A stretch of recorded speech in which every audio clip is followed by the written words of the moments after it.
Here's a quick tutorial on how you can delete your TikTok account. First, you'll want to open your TikTok app. Once on TikTok, tap the profile icon on the bottom right part of your screen. On your profile page, tap the three lines icon on the upper right part of your screen. Tap Settings and Privacy.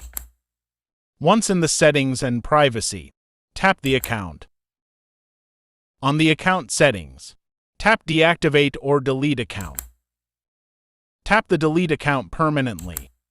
In here, you're required to state or select the reason why you're deleting your account.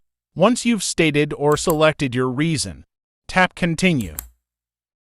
Select the option and tap Continue to proceed to the next step. Here, it'll explain what will happen upon the deletion of your account. Tap Continue once you've read it. A 6-digit code will be sent to the phone number or email that you used on the TikTok account. Input the code and tap the Delete Account button. Tap Delete and your account will be permanently deleted after 30 days. Like and subscribe if it helped.